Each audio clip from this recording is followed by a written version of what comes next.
morning. Thanks for joining us on the press. Yes, I do understand. For those of you waiting for the show, if you live in Abuja, did you see the rain?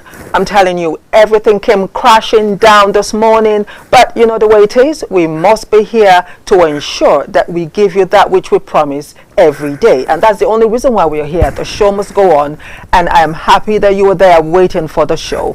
My name is Anyway Benite. Welcome to the People's Show.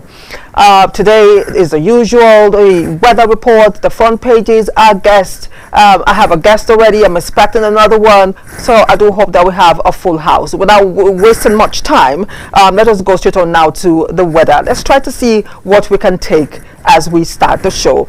Edo State is first this morning. Rainy conditions will continue all day in Edo State. That is the forecast for today. Meanwhile, it is 77% past 9 a.m. in Edo State. 10 a.m. it will rise to 79. You can actually see on the pictorial that there's going to be lots of rain, just as it is raining right here in Abuja. 9 a.m. 60% of rain, 10 a.m. 55%. It will go on to 11 a.m. At 12, it will go back to 60% of rain, rising to 70% of rain at 1 p.m. and 75% of rain at 2 p.m. The weather will rise 77, 79, 80, 82, 82 to 81 up until 1 or 2 p.m. in Edo State. And I'm not going to give you the weather in no particular order. We just take it as we go. Rivers State is next. Let's take a look at Rivers State. Rainy conditions will continue all day in Rivers. It is 78 degrees past 9 a.m. in Rivers right now. At 10 a.m. it will rise to 79 degrees. At 11, 80. At 12, 81. Maintaining the same status all till 2 p.m. However, the rain ratio will change. 75% right now in Rivers. At 10 a.m. it will rise to 70, maintaining same at 11, and there will be rain up until 2 p.m. at 70% of rain. Wind gusts are up to 10 miles per hour. All right, let's take a look at Lagos. Lagos just popped up. Also in Lagos, it's going to be a rainy day. Rainy conditions will continue all day in Lagos State. It is 79 degrees past 9 a.m. in Lagos. 80 degrees past at 10 a.m. it will rise to 80 degrees. At 11, 82. At 12, 83. Maintaining same at 1 p.m. However, it will rise to 84 degrees at 2 p.m. Wind gusts are expected at 10 miles per hour. Bayelsa. Let's take a look at Bayelsa. Rainy conditions will continue all day in Bayelsa also. It is 78 degrees past 9 a.m. At 10 a.m. it will rise to 79 degrees. At 11, 80. Maintaining same up till 12 p.m. It will change at 1 p.m. at 81 degrees, and at 2 p.m. 82 degrees. You can actually see the percentage of rain expected from now till about 2 p.m. with the highest peaking at 75% at 2 p.m. So Bayelsa 2 is going to be a rainy day. Let's take a look at Abuja. Abuja, rainy conditions expected around 12. No, the rains have started already. It started at about 5 a.m. in Abuja. It was a wake-up call this morning. It's been heavy, raining cats and dogs and elephants and anything huge you can think about. The roads are flooded. It is 76 degrees past 9 a.m. in Abuja. That is the weather forecast. I don't think the weather is obeying that right now. It is at 10 a.m. it will rise to 78 degrees. At 11, 80 degrees. At 12, it will remain so. But it has given us 40% of rain. Believe me, we've had like 80% of rain this morning. At 2 p.m. it will rise to 81 degrees. Wind gusts are up to 9 miles per hour. Highest temperatures predicted at 81 degrees and lowest at 73. All right, let's check Edo State. Okay, we already have Edo State. Let me see if I can get others. All right, Plateau. We have Plateau this morning. Also, Plateau, rainy conditions are expected around 2 p.m. in Plateau. However, it is 71 degrees past 9 a.m. in Plateau State. At 10 a.m. it will rise to 73. At 11, 75, at 12, 76, 1 p.m., 77, up till 2 p.m., 75. All right, let's check out Kaduna. Kaduna this morning, it is going to be, well, rainy conditions expected around 3 p.m. in Kaduna. However, it is 77 degrees past 9 a.m. At 10 a.m. is expected to rise to 78 degrees up until 2 p.m. where we see it at 82 degrees. Wind gutter up to 13 miles per hour. Delta, we have Delta. It's rainy conditions will continue all day in Delta. It is 78 degrees in Delta. It will rise up to 82 at 2 p.m. You can see the percentage of rain, the prediction 75 right about now up to 80 at 2 p.m. Benue, rainy conditions expected around 10 a.m. in Benue. However, it is 79 degrees past 9 a.m. There will be rain at 40% at 10 a.m., 11, 55, 12, 60, 1 p.m., 55%, and of course at 2 p.m. it will peak at 84 degrees. All right, let's take a look at Kano, Kano, cloudy conditions will continue all day in Kano. It is 82 degrees past 9 a.m. However, at 2 p.m. it will rise to 90 degrees. Highest temperatures predicted at 91 degrees and lowest at 78.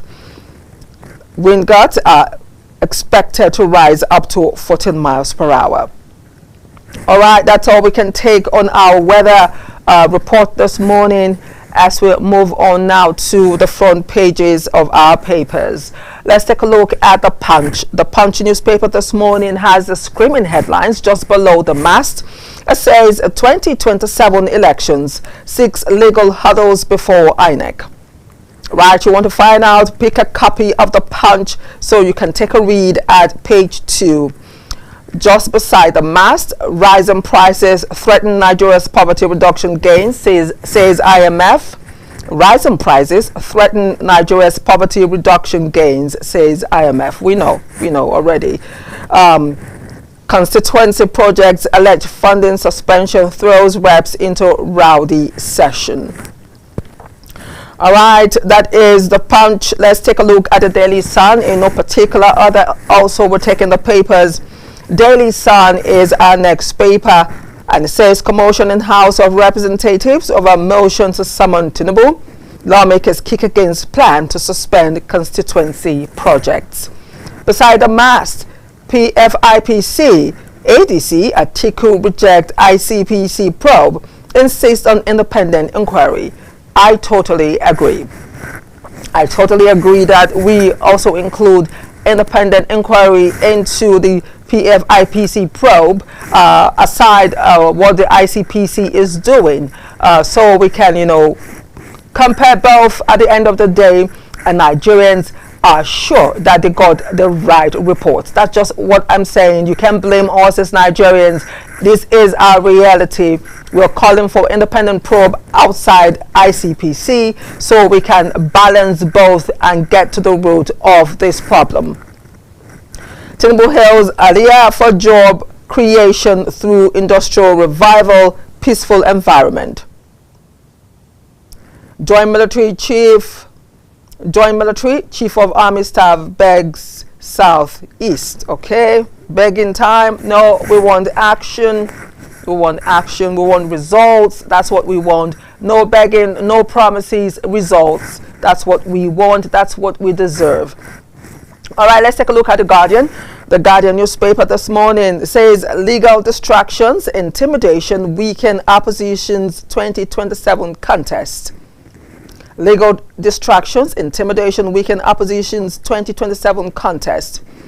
Above that story, just below the mast, reps in rowdy session over Tinubu's summon, budget implementation delay. Targets men kill 5, abduct women in Sokoto. State Police, Lagos Assembly rallies states on speedy approval, Northern governors meet. Nance names 43 institutions in Nel Fund double tuition scandal.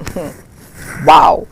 Nance names 43 institutions in Nel Fund double tuition scandal. So are we saying nothing will ever work in this nation?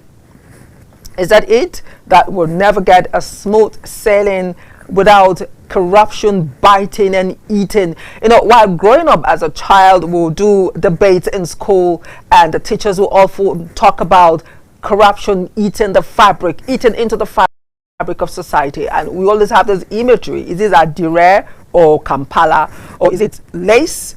The fabric, that fabric, I don't think we even have a yard remaining or an inch of what corruption has done to this nation. It is crippling the giant. It's just like every time we hear Nigeria is the giant of Africa, it's just like a dwarf. When you have a dwarf and you call the dwarf a giant because he has a big head, I'm sorry.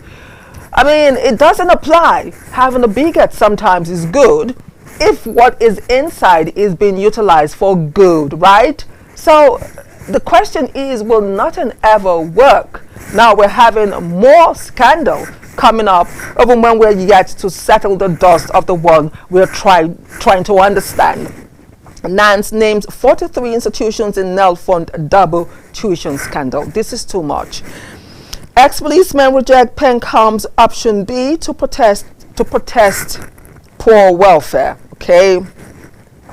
PFIPC probe divides National Assembly as ADC Atiku insists on independent inquiry. Again, we all insist on an independent inquiry. We do hope that the federal government will listen and give the people what they want. Tinubu hails Benue's industrial growth as Alea commends federal government's reforms. All right, let's take a look at the leadership. The leadership newspaper this morning. The leadership says Northern Governors inaugurate Security Trust Fund as Sultan seeks Northern unity against terrorism. A good call. Presidency dismisses Obi's claim that he might be killed before 2027 elections. Now, this is no ordinary claim. Please, our protection should be given to Obi. He deserves it as a Nigerian, as a notable figure, one who also has contributed in his own way to the system. If he's saying that, he has a reason why it should be protected like any other Nigerian. Trump says ceasefire over as U.S. launches more strikes on Iran. The Nation, let's take a look at The Nation. The Nation newspaper this morning. Senators, reps to fire on fake agency. That's on The Nation this morning. All right, let's move on to the Matrix. The Matrix this morning. PFIPC scandal. Agency rejects ICPC probe, demands independent judicial panel. All right. ADC, MBF, Atiku for Tinubu over ICPC probe of PFIPC. Beside that story, 2 killed in Ibadan violence. Government orders removal of shanties in Ojo. All right, let's move on to the Daily Independent. The Daily Independent, federal government's domestic borrowing spree triggers fixed income sell-off. That is on the Daily Independent. The New Telegraph is the next paper. Let's take a look at the New Telegraph. It says, shoot insecurity, shoot terrorists on site, don't wait for order, Defense Minister tells soldiers. Shoot terrorists on site, don't wait for order, Defense Minister tells soldiers. Right? And on the First Daily newspaper, the First Daily, let's move on to the First Daily. No more waiting, shoot them. Defense Minister orders troops to engage bandits, terrorists without delay. Reps move to crush 2.23 trillion naira kidnap ransom network. All right, the Daily Monitor is the next paper. Let's take a look at the Daily Monitor. It's the same story, the new order. Don't wait for orders to shoot terrorists, Defense Minister tells troops. Warns that any operative who fails to act under the guise of awaiting orders will be treated as aiding the enemy. Daily Trust. We have Daily Trust is our last paper. Daily Trust. North must unite against banditry, terrorism, says Sultan. North must unite against banditry, terrorism, says Sultan. And that is our last paper this morning. Yes, indeed, we've given you the papers. If there's a particular story that interests you, pick up a copy or go online to read, so you can get all the details. All right, we'll take a short break to bring in our guests. When we return, the conversation. Stay with us.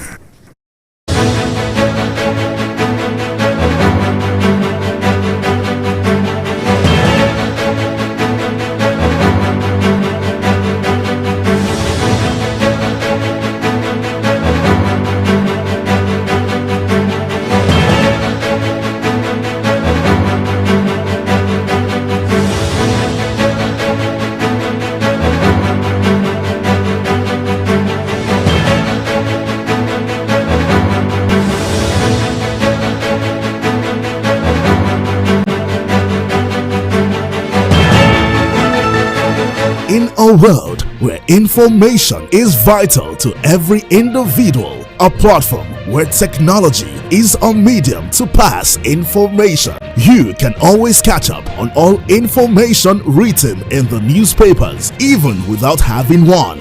Join us on The Press. Live from the Abuja studios. On The Punch for this morning. The Blueprint newspaper, Nigerian Tribune this morning. As we give you information and opinions about current events and topical issues on politics, business, sports, entertainment, weather forecasts, and lots more in the local city, across all states, and across all countries. Showing daily on Star Times, Channel 124, 9 a.m. West African time, only on Kaftan TV.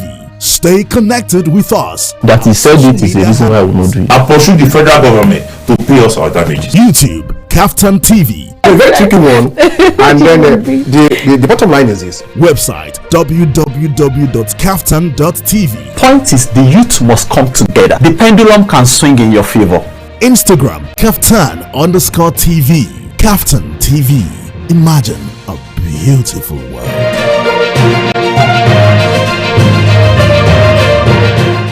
In a world where information is vital to every individual, a platform where technology is a medium to pass information, you can always catch up on all information written in the newspapers, even without having one. Join us on The Press. Live from the Abuja studios. On The Punch for this morning. The Blueprint newspaper, Nigerian Tribune this morning. As we give you information and opinions about current events and topical issues on politics, business, sports, entertainment, weather forecasts, and lots more in the local city, across all states, and across all countries. Showing daily on Star Times, Channel 124, 9 a.m. West African time, only on Kaftan TV. Stay connected with us. That he said it is a reason why I will not do it. I pursue the federal government to pay us our damages. YouTube, Kaftan TV. A very tricky one. And then the bottom line is this. Website www.kaftan.tv. Point is, the youth must come together. The pendulum can swing in your favor. Instagram, Kaftan_TV. Kaftan TV.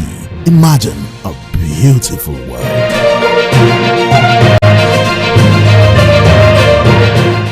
In a world where information is vital to every individual, a platform where technology is a medium to pass information, you can always catch up on all information written in the newspapers, even without having one. Join us on The Press. Live from the Abuja studios.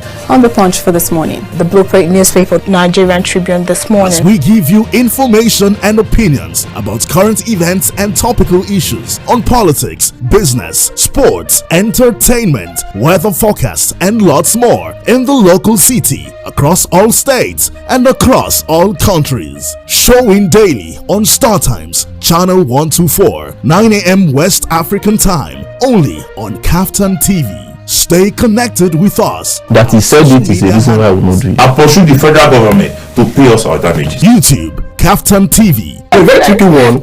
And then the bottom line is this. Website www.kaftan.tv. Point is, the youth must come together. The pendulum can swing in your favor.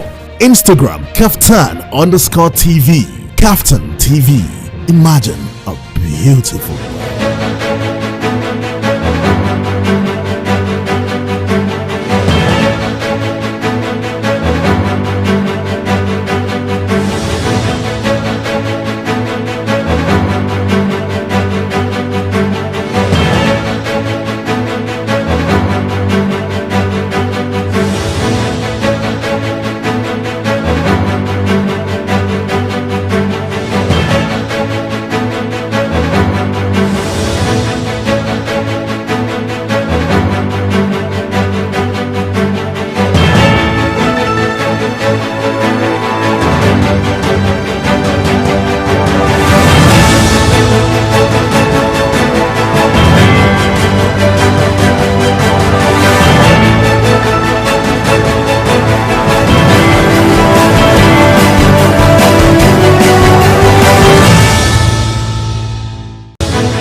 Yes, welcome back. It is the press where we move on now to our discussion segment. I'm glad to let you know that I have a guest in the house. But we're taking a look at insecurity again this morning. The paradox of Senate move to stop rehabilitation of repentant terrorists. That's our focus. Insecurity, paradox of Senate move to stop rehabilitation of repentant terrorists. If you followed our discussion this morning, you will actually see now that there is a standing order to eliminate terrorists wherever they are found. And that is going to be the backdrop of our discussion this morning. But first, let us go straight on to my analysis. Now, the Senate is opposing the federal government's policy of rehabilitating repentant former Boko Haram insurgents into society, arguing that the program undermines justice for victims of terrorism and weakens the nation's fight against insecurity. The Red Chamber also resolved that its leadership should interface with President Bola Tinubu to formally present its concerns over the worsening security situation across the country and urged the president to adopt more decisive measures to tackle terrorism, banditry, and kidnapping. The resolutions follows a motion of urgent national importance sponsored by Senator Abdulaziz Musa Yar'Adua, APC Katsina Central, Chairman Senate Committee on Army, on the escalating attacks, abductions, and killings of serving and retired military personnel across Nigeria. The motion was prompted by the recent abduction and death of Major General Rabi Abubakar, retired, a former Director of Defense Information, who died in captivity after he was kidnapped alongside his wife by suspected bandits in Katsina State. Although the motion focused on the deteriorating security situation and the growing attacks on military personnel, senators expanded the debate by proposing tougher measures to combat terrorism, insurgency, and banditry. The proposal received support from lawmakers who argued that reintegrating former or repentant insurgents into society sent the wrong message at a time when innocent Nigerians and security personnel continue to lose their lives to terrorist attacks. Now, this is our focus this morning. Once again, we're taking a look at the paradox of the Senate moving to stop rehabilitation of repentant terrorists. And now let me do my introduction. A friend in the house is Lawal Dahiru Maman, is a journalist and analyst and writer. He regularly contributes opinion articles to prominent Nigerian media outfits focusing on public policy, governance, and socio-economic issues. It's so nice to have you, Lawal, on the show this morning. Thank you very much for having me. It's always nice to be here. It's been a while. You've been busy, right? Yes. Well, we have to look for our daily bread. I know. Yeah. I know. Yeah. So let's me start, usually sometimes the way I love to start when we have issues like this by asking you, as a Nigerian youth, your state of mind on the state of Nigeria. Well, good morning once again to our viewers. The state of mind. I think the last time I was here, I said something around nothing much has really changed, because I think the figures or the things that are happening are still the way they are. But I think in the last 1 or 2 weeks, there seem to be a semblance of, do I say peace, or maybe people are getting tired to complain or something. But I think there have been absence of the complaints, and every other thing. Yes, I think that is the state of mind for now. People just want to face their businesses and just go on. But of course, there is always 1 or 2 scandals with the Nigerian states that still prompt some discussion, like the one going on now about the fake tax agency. Yeah, so all those other issues, they keep Nigerians worried. Actually, it keeps them worried in the sense that we still have this kind of issue. When is our future going to be better? So these things bother the youth, and more of them want to even leave and all that. But you ask, if you always want to leave, who is going to sit behind to now right the wrongs and push the country forward? So I think this is it in summary.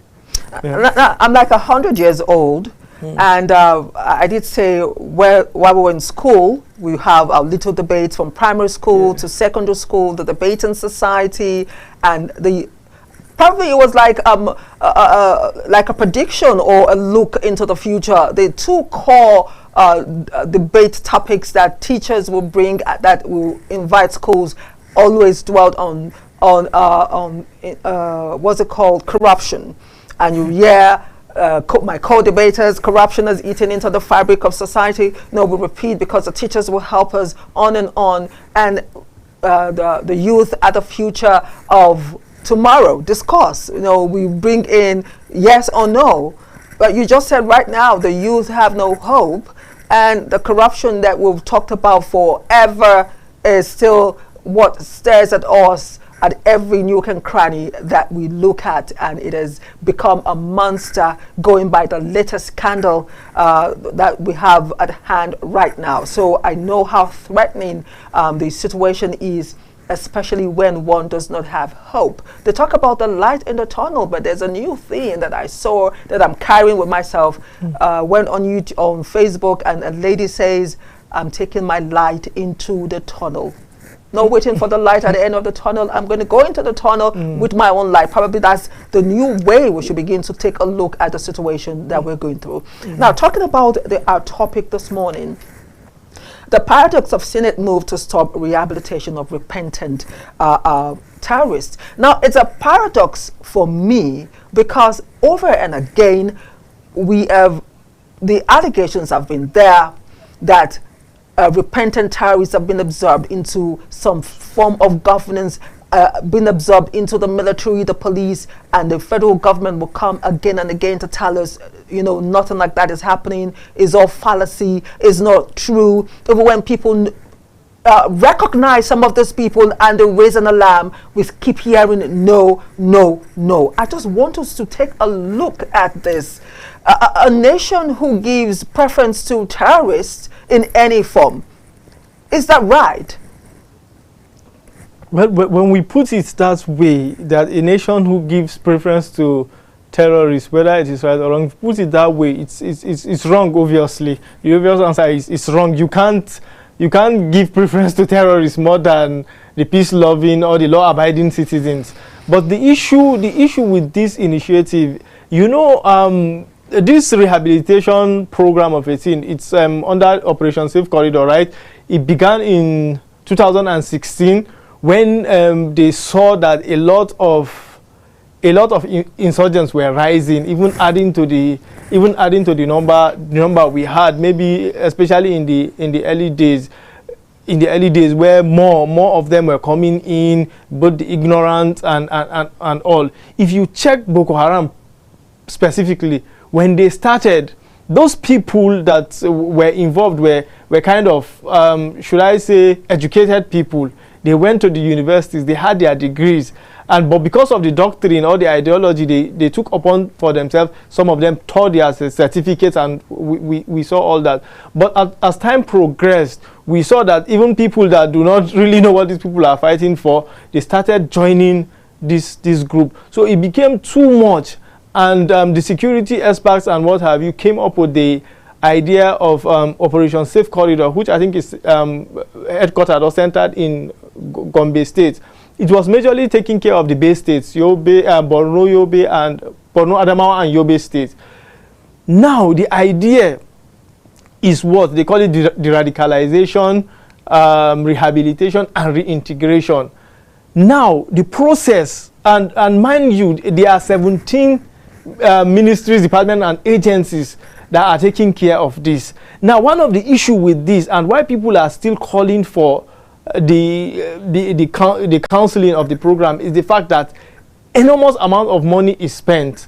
Now, for them, where is justice for the victims? Now, people who have lost families, who have lost loved ones, who have lost their neighbors, who have lost their houses, and whatever property you think they can boast of, they've lost it. So if you now say you are going to put these people in a place, give them soft skills, give them good meals, what now happens to these other people? I think we have also said time and again, we don't really see so much. Okay, we've had them building houses for people in the IDP to return, but we don't really see what happens afterwards. Do they give them counseling? Do they give them this kind of special attention?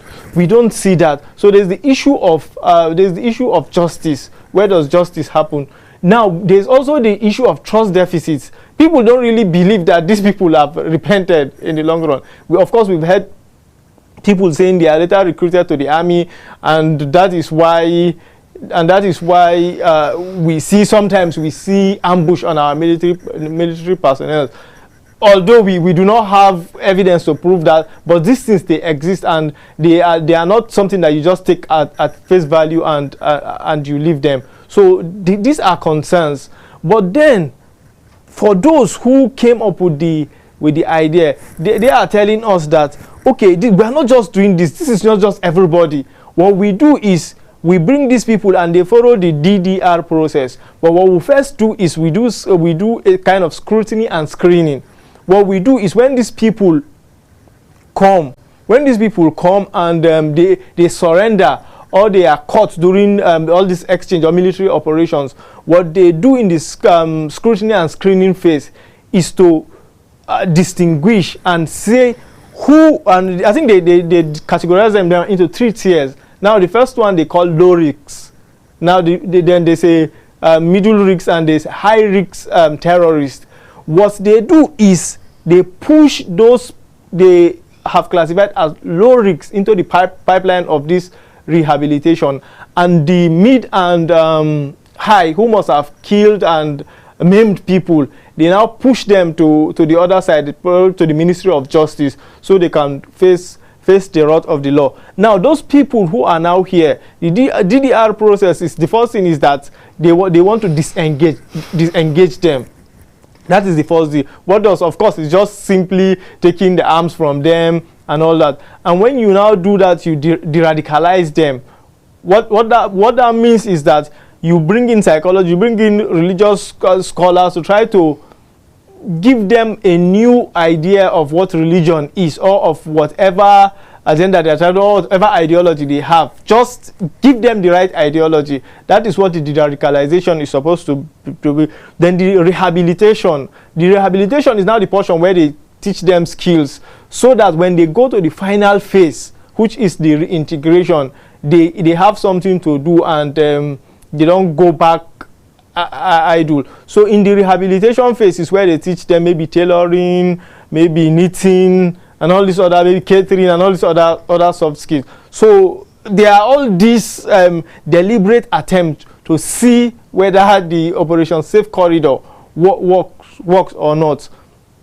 Now we've spoken about the anger or the issue around it. The point that I didn't mention is the fact that the amount. Now there is no specific budget, so to say, that we know of or out there. But I think media on their part have done their best to try to track some of all this money, and some of the big figures that we have seen at a point. Borno State government spent over 7.7 billion naira on the rehabilitation program. There was a point Gombe State government, because it was there, was giving 1.7 billion or 1.2 billion naira for this program.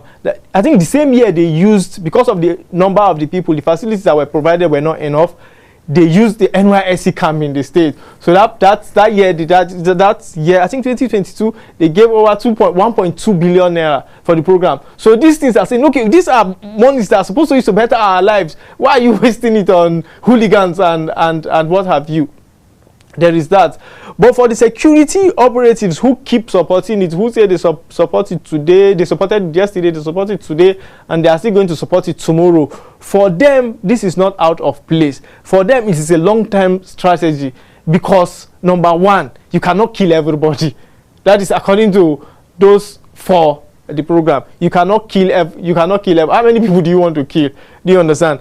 And there is the second argument is that let us even reduce the pool. If there is no way out, how do we expect those who are exhausted to surrender? If they don't have a way out, and they just probably will just have to go on killing, even if they are tired. So for them, there is that. And thirdly, the argument is that, as we always do, is in line with global best practice, because I think there's in the global security counterterrorism front, they also have, I think, DDR also, but that is theirs is called disarmament, where they also take the weapon, then demobilization before final rehabilitation, like we do. So these are the arguments around it. But you can ask, what do we do? Do we scrap it? Do we take these calls are becoming more, because we have seen more attacks. We have seen, in short, it has expanded beyond Boko Haram that we knew the year it was actually initiated. We have seen the ISWAP group. We have seen the Lakurawas. We have seen bandits. We have seen kidnappers. Do you understand? So there are all these issues around it. So, but what I think this program we'll get there. You know, I actually let you talk. Okay. You're a Nigerian youth. I didn't bring someone with gray hairs, and you're representing a demographic. And I just wanted you to spill out your guts and talk about it and give you the chance so that those listening, those who are in authority, those who should listen, would listen to you and understand that we actually know what is on ground. The Nigerian youth is not idle. They follow trend and they understand the reality on ground. It is too much. It is too much. And that is why you're here, to let them understand. Now, before we go any further, let us take a look at the word amnesty. And it's, when this all thing started with the Niger Delta youth, that is the first time we actually heard amnesty being given to restive youths. Now, how do you juxtapose amnesty, the Niger Delta amnesty, with amnesty for terrorists? I think that is the bane of the discussion, at the center of all of this confusion. The Niger Delta produces 80, in fact, that is the wealth of the nation.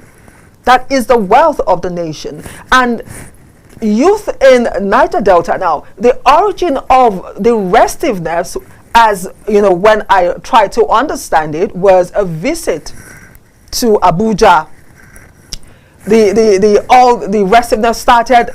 There was a meeting, and they came and they saw Abuja, and it was like, where is the money coming from? From the Niger Delta, where you have spillage. We have visuals. Please let the MCR actually roll out these visuals, so people at home will understand what we're trying to discuss. The Niger Delta, you have spillage, where the wealth of the nation comes from. The people are in abject poverty. Total poverty. Please, Jackson, let's have those visuals. Let's reel out those visuals so we can have a basis for our discussion. So the youth came in and they saw flyovers, they saw the roads, the constructions are still here, and where this wealth is coming from, people can eat, they're dying of cancer, they're dying of all kinds of challenges. And of course, it all started. Of course, they were given amnesty. So how do you balance that with amnesty for terrorists? That is what I'm trying to understand. That is on one side. I would really want your feel on this. If there is any relationship between giving amnesty to terrorists, because Niger Delta youths were given amnesty for asking that the wealth of their area be reflective or reflected in their lives. Well, going by that, I honestly not want to even compare, because I think they are two different things. You know, when you say youth, I think a lot of people think that youth they just go on TikTok dance and all that, but we are really aware because we want this country to work, right? Now, if you are talking about juxtaposing between the Niger Delta and this the bandits or the terrorists, where do you want to draw the line? Now, like you pointed, what happened in the Niger Delta, of course, you know, since crude oil was discovered in the 1960s, 70s in Nigeria, we kind of abandoned every other thing that we do in the country. The textile industry, we abandoned them. The farming, that was our pride. Granite pyramids gone. Yeah, we disappeared. We abandoned everything, and we started focusing solely on the crude. We got to a point where one of the head of states said the problem of Nigeria is not money, but how to spend it. They sent so many people abroad, and all the free education that we have seen our parents enjoy and everything. They used those monies to do those things. Now, but over time, environmental hazard crept in. Environmental degradation for the places where these oils are explored. Now, you land degradation. If they were farming, their lands began losing fertility. The rivers who used to be source of water began becoming poisonous. Aquatic animals that they sometimes feed, fish and all that, they started dying. These are all environmental hazards. Now they discover that, okay, we are like the pots or the well which you fetch from, but we are not even doing well. We can't even feel. Yeah. So they started agitation, and maybe there were casualties here and there, but what they focused on then, those people, were the destruction of some of these oil pipelines. Yes, and all that. If we are not benefiting, then everybody else can go to hell. That was their ideology. So they kept doing that, and they were vandalizing. That's where vandalizing became a proper vocabulary, prominent, not proper now, vocabulary for Nigerians. Vandalized pipeline and all that. So I think it was the Eradua administration, yes. God rest his soul, that they are maybe with counseling and all that, they now went to that region and sat with these people for them to be able to spill out or say what their grievances are. What do you want us to do for you? How do we address them? And this is one thing that is really what governance requires. You don't just give people what you feel is what they need. Yeah, sometimes you can do that. But when we are talking about sociology, there's what that they call, I think, PPR, like RPR, like it's something like participatory analysis, that you go to these people or the people who you want to change their lives, go to them and ask them questions. Actually sit with them and ask them questions, and you now tailor whatever response you want to give towards their responses, not just you guessing off the top. That this is what they are worth off the top of their head. So they went there, and we saw the grievance. They said their grievance, and they came to an agreement, and that is where I think that is where the Niger Development NDDC came about, and this 13%. That is derivation. Yes, for this region, or the states in the region. Now, all these were because of proper grievances and proper what's it called now? Dialogue. They came up with this. Of course, we may decide, but the discussion of whether these monies were used by those people who are in the charge of the NDDC, or is I think how it was used is another discussion in its entirety. But if we now go back to the other way, what do we really want to say that these other people are fighting for? What do we want to say they are fighting for? Do you understand? They kill people, innocent people like them, or people that are even worse off. People that are in their villages that go to farm like them. You go there, you kill them, you burn houses, you go to government establishment, you kill people who are parents, people who are children, and all that. What do you say you are fighting for? They kidnap, they maim, they rape, every other thing. Okay, even come and have if you have a dialogue, you don't want to come. Even the bandits that do so in the northwest, they go, they sit with these people, they make an agreement, they later go kidnap people, kill people that they want. They come, impose outrageous ransom that people will have to sell all they have to. How do you compare? How do you compare?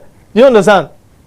Now, in contrast, if you want to go back to the, I think when we had that dialogue, when the government had that dialogue with those people, we saw a semblance of peace in the region. I want to believe. But this one, we have been doing this, and it's spilling all over. We didn't have all these cases but we saw what happened in, is it Oyo State now? They kidnapped students and all that. So it's spilling. It's actually outrageous, the security issue.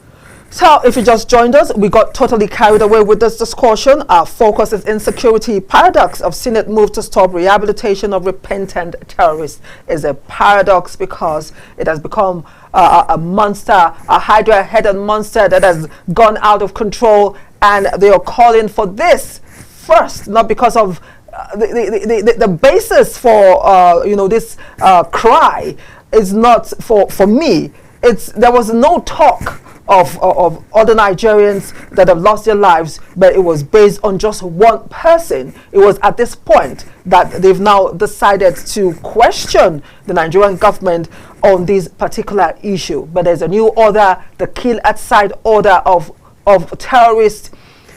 That is the latest right now. I know we have an opportunity to discuss that in another time, but it is the foundation of our discussion this morning. All right, we'll take a short break. When we return, more. Stay with us.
Yes, welcome back. My face is not smiling because we are taking a look at a very important topic, one that we talk about every day right here on this set, because unfortunately it has become our reality.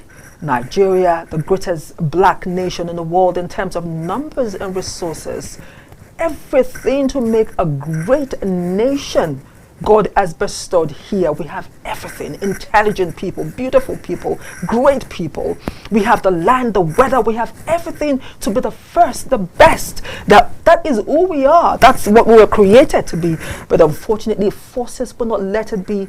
And the people who should help us get the answers that we need, we feel as Nigerians, are not helping matters. This morning we're taking a look at the paradox of the Senate's move to stop the rehabilitation of repentant terrorists. Repentant terrorists? Is it possible for terrorists to be repentant? I'll call for a visual. Let's take a visual of some terrorists. Let's show you the visual of terrorists. How is it possible for terrorists who carry arms, who kill, who maim, who rape, who do all kinds of terrible acts to repent and be reabsorbed into society? And of course the allegation that they are actually, being employed or taken into the military and the police and the forces, and the reason why we still have the issues that we have, no answer, no breath of fresh air, with insecurity in the nation. So I'm going to ask you, Dairu, is it possible for terrorists to repent?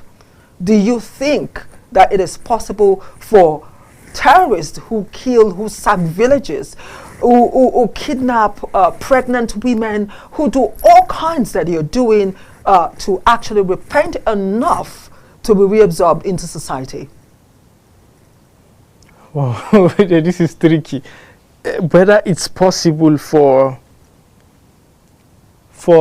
terrorists to repent, I think I want to say they are actually hardcore criminals. If I want to say that, I believe they cannot, no matter what you tell them, they so much believe in these atrocities that they are committed, and they are ready to die or kill anybody for it, right?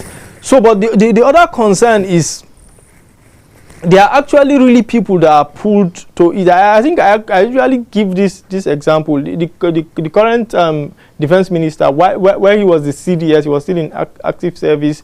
He talked about a group of people that they caught, and I think a 16-year-old that was caught, and they put them somewhere, and they put them on a mattress and all that. He started crying that was his first time. That was his first time sleeping on a mattress.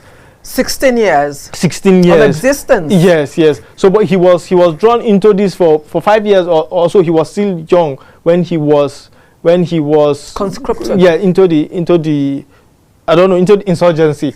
Now, if you want to look at this, okay, there are some people who inherently are just doing this out of the fact that there is something wrong somewhere, and it always takes us back to the economy.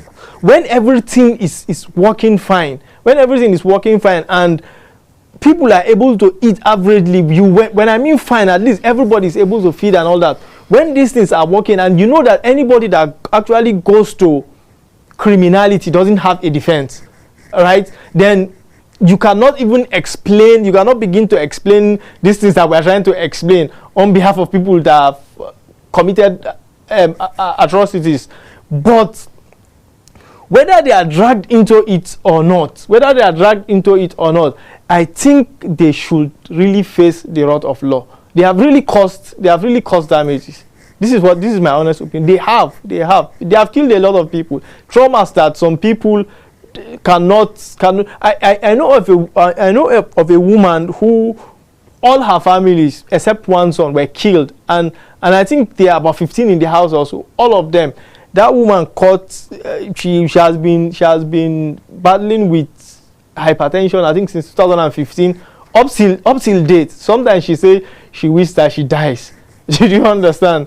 And these are the kind of people that, again, we are saying no much attention is paid to them. Instead you're giving attention to terrorists, repentant terrorists. Yeah, so each time the people who have caused this mayhem, who have given hypertension to a woman, who has killed 14 members of a family, you are rehabilitating them, giving them food, giving them shelter, giving them training. That is a big problem. Every 2-3 days, the son tells me, please pray for my mother, she's sick. Please, after 2-3 days, pray for my mother, she's sick, and all that. Do you understand? So people like them, when they see this program, they don't believe in it. They believe it's a hoax. they don't believe in it. So it's really a paradox, actually. Now you've mentioned that you've given us a rundown of the billions of naira that has been spent on this particular project, in quote, where you capture terrorists who you know have sacked villages, and you want to rehabilitate them back into sane society.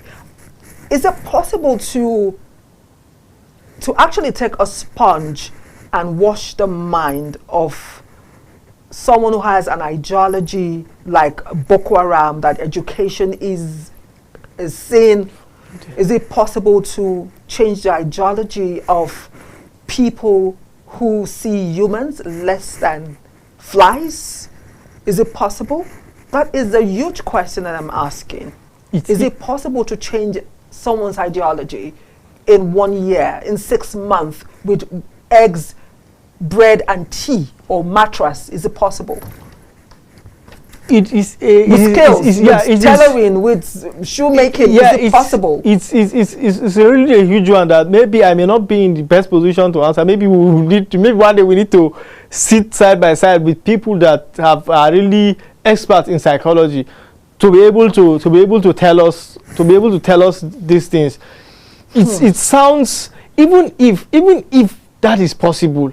I repeat, even if that is possible, but how do survivors of these atrocities now look at these people? How do they look at you that are invested so much in this? Okay, shouldn't the federal government now have a flip?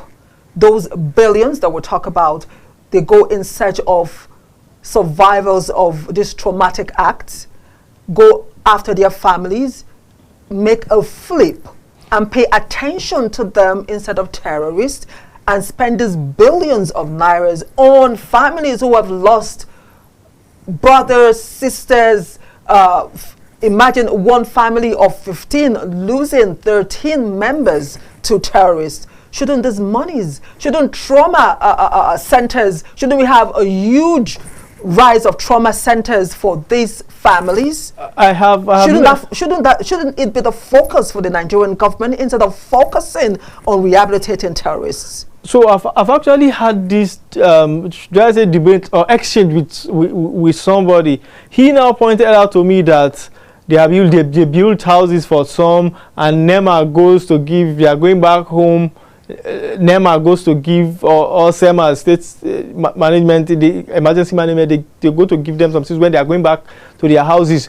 But my argument was, those ones are one-off thing. If you say, okay, there's this group, they are in the IDP, and today you want them to go back to their houses, of course you see where they line them up, put a bag of rice, a pack of spaghetti, and some other items, and go home.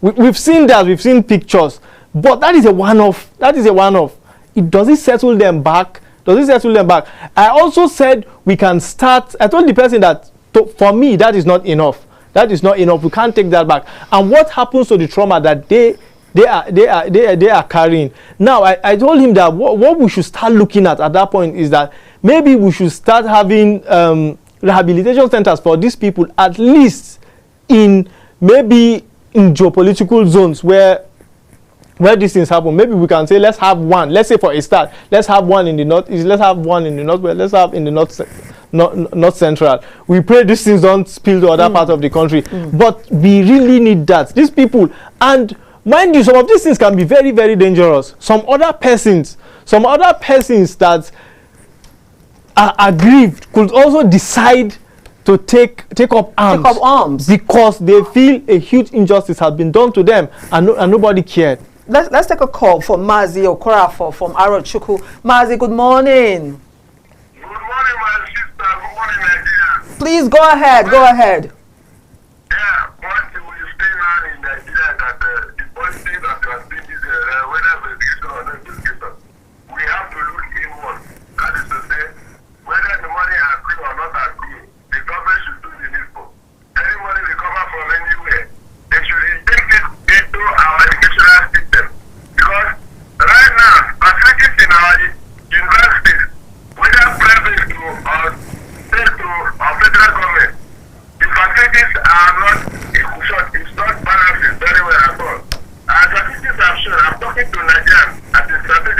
consultant. 80%, between 70 and 80% Nigerian students have applied for science courses in no federation. And the facilities there in the universities are not available. They cannot accommodate them. In short, if all the candidates are just pursuing science courses, and the background from the secondary school is very, very poor. And going to university very, very poor. At the end of the day, we are going to produce Okay, the phone lines should be on the screen. Unfortunately, we got carried away with our discussion this morning. We want to thank Mazi Okora for calling from Arochukwu. Is one viewer who calls in all the time to give his own tea on the discussion. Sometimes we can be talking about the North, Mazi comes and talks about the South. It doesn't matter. What this show was created for was to have you have your say on the show. Just call in and let us have your feel, especially if you're a Nigerian. Okay, the Mazi says education should be looked into more. I think what he's trying to say is if we educate the people, give them enough knowledge, we'll have less of what we are facing as a people. But we're taking a look at trying to balance rehabilitation of terrorists or rehabilitation of those who have been traumatized by what the acts that the terrorists have done in the first place. Yes, yeah. So that is our focus. And what we are talking about doesn't what we are talking about doesn't take away what we are talking about. Or what he said doesn't take away what we are talking about. Of course, it's another. We can spend an hour or two talking about how bad our universities are, how bad, not even the universities, the primary schools and all that, how children finish primary school nowadays and they struggle with spelling simple words. We can talk about that and the investment that needs to be made. But we are talking about people that have already been traumatized. What do we do for them? What do we do for them? They go back, and as I was pointing out before the call came in, now some of these persons who must have had their children now grow to a certain age, they can decide to take up arms again to go and challenge the very establishment that did not, in quote, take justice or give them justice. Do you understand? So it's a vicious cycle. It just becomes a vicious cycle. So it's going to continue. So I think they in their part also need some of these rehabilitation centers and need some of this counseling or whatever that we're talking about, and give them substantial support that they can really use to build their lives back. Yes. Now we're almost done with our discussion, but I wouldn't let you go without actually asking you which way forward. I won't let you go. Again, we've established that it's a paradox that the Senate will come at this time when the fire is so hot and we don't even know where the water will come to quench it, because we're feeling the pain, the bite. Families will tell you it's difficult for you to see families that are not affected by insurgency, by a terrorist, by whatever name you want to call them. We are all in this together, but it's a paradox because the Senate suddenly woke up and realize that rehabilitating repentant terrorists under any guise is the wrong way to go. We as Nigerians, we've been screaming, we've been telling them, look, you're doing this wrong, but now they're saying just because of the death of Rabe, which is where the discussion started, without any talk of other Nigerians who have lost their lives all over the world. I'm asking you, what should be the way now? What do we do, as we begin to round off? Okay, so that can also be frustrating because of the fact that a lot of Nigerians have been talking about this, and of course the man that sponsored the bill is from Katsina State, which is the same as states from General Rabi, God rest his soul. So like you said, it's just like, is it this death that just pricked their consciousness? Yes. Well, who knows? Adam Josomole was also in the panel. He said rehabilitation of criminals doesn't make any common sense to him. Now, going forward, I think we can cycle back to what you were talking about earlier about the order that these people should be shot on sight. On sight? Yes. That is the Chief of Defense Staff Minister of Defense, sorry, he was saying it when new arms and armories were bought and were going to be distributed for the military personnel in Sokoto. But don't forget, even when he was in power, he said when he was serving. He said something like that. But this should go beyond just talking. Let this really be a proactive step. When you say kill these people on site, let it be what it is. Do you understand? Nobody should be, because you can come and start talking about laws, blah blah, and all those other jargons. But let's do away with these people as much as we can. Now, talking about rehabilitation, I do not really see, and even what the Senate is saying is not even automatic, because they have to take it to the executive. The executive has to go into consideration, and if at all they are going to adopt what the Senate have just said, is going to have to take an adjustment to maybe the Terrorism Act or whatever that has also been existent. But what we will do now going forward, pending whatever decision that is made, I think there really needs to be transparency and a holistic review of this operation. Okay. Safe corridor. We don't have any time. You have 30 seconds to round off in Hausa. We've been told that our time is gone. 30 seconds before we say our bye-byes. Please, your camera, go. 30 seconds. Okay, jama'an Najeriya sai mun yi hakuri da abubuwan da suke faruwa, amma kuma dole sai mun ci gaba da irin shugabanni. Ya kamata abubuwan da ake yi a jajirce saboda a ceci al'umman Najeriya gaba daya. Thank you so much. Thank you so much. My guest, Lawal Dahiru Maman, journalist and public affairs analyst. Appreciate you for your time this morning. I really do. Thanks so much for being on the show. Thank you for having me. Yes, that is the show this morning. Nigeria is home, the greatest nation on earth, the greatest people. Let us put our hands together to make it work. My name is Anura Benitia. Thanks for watching. Enjoy the rest of your day.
This is Kaftan TV Newsroom, the headlines. The fault is not coming from my name. The world of sports, talking about sport juice on Kaftan TV. When you know the law, why not ensure it's enforcement?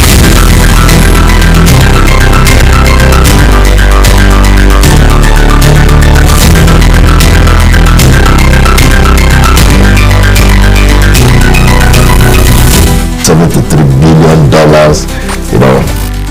The car was actually made.